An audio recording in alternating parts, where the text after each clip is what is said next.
التحالف الاشتراكي. تفضل السيد الرئيس.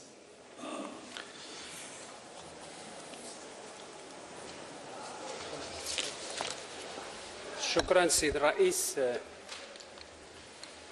فريقنا كعادته في إطار اجتماعاته يستحضر الوضع العام في البلاد. لاحظنا أن هناك إشكالية تتعلق بالعقل الأمني في البلاد،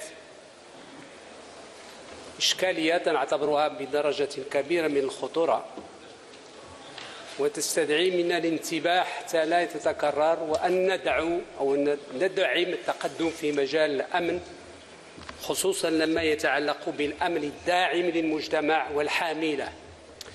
هذه شهر في الرباط شباب دعوا إلى لقاء فيما بينهم في ساحة عمومية تحت شعار لحظة الفلسفة والحديث عن الفلسفة. ما بدأوا يجتمعون حتى أحيطوا برجال الأمن فتم طردهم وتشتيتهم بشكل غير حضاري تحت ذريعة عدم وجود الرخصة. يوم 3 من هذا الشهر الأسبوع الماضي في الدار البيضاء في ساحة الحمام مجموعة من الشباب دعوا إلى لحظة القراءة فيما بينهم في ساحة عمومية، تعرضوا إلى نفس الإجراء من طرف الشرطة ومن طرف الأمن. نتساءل: هل هناك حكمة في تدبير الأمن؟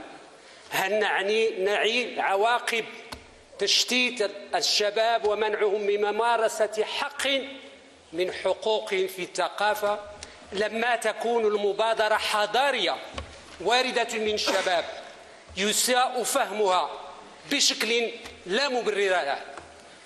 نذكر بأن الدستور أتى بالديمقراطية التشاركية وأقر للمجتمع بجميع فئاته بحق التخاطب والتحاور في الساحات العمومية، ونذكر أن الساحات العمومية هي ملك للجميع، وأن الخلط بين مبادئ الديمقراطية التشاركية كمبدأ دستوري والمفهوم العتيق للأمن والمبادرة الشرسة لمنع التلاميذ والطلبة والشباب من التحاور على قضايا أساسية تجعلنا نتساءل إلى أين يسير هذا العقل الأمني المغربي الذي أصبح يعوق تطور الشباب.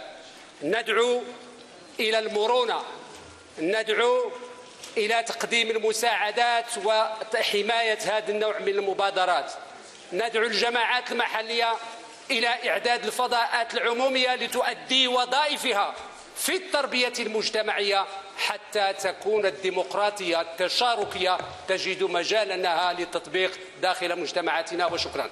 شكرا.